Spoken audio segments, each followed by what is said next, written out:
Welcome and thank you for joining me. I'm Jerry Oginski, a New York medical malpractice and personal injury trial lawyer practicing law here in the state of New York. Today we're going to be discussing a number of things, including a couple of cases I've handled recently, and I want you to understand what happens when you walk in the door. I met a man one day who told me a fascinating story. He had been mugged one day. He was walking in Brooklyn and been mugged and been hit in the head. He'd been taken to the hospital and was told that he had a fracture around his face. It's called the fracture of the orbit. And as a result of that bone breaking, the muscle that controlled his eye movement got stuck in the fracture. So they sent him to an eye doctor to get checked. And the amazing thing was that if he covered one eye, he was able to see perfectly out of this eye. The only problem was that he had this fracture in the orbit of his bone, and that the muscle that controls the movement was stuck. So his eye was pointing out in one particular position, and now he was seeing double. So he needed to go to the doctor to get that problem corrected.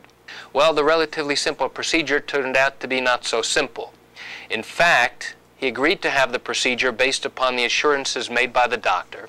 And after the surgery was done, a patch was placed over his eye, and he was told to come back the next day.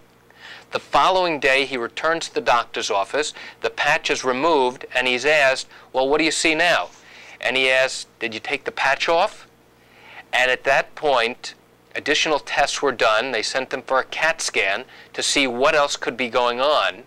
And there was some devastating findings on the CAT scan that was not relayed to him until a few days later.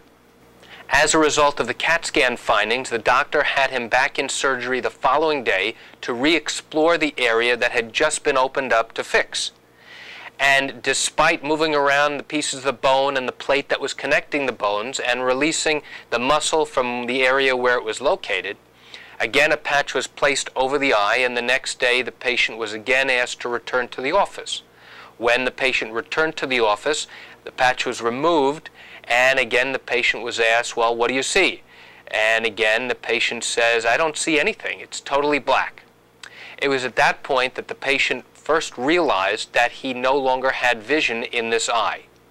When this man came to me to investigate his matter, he could not understand why he walked into surgery having vision, and after the first surgery he had no vision.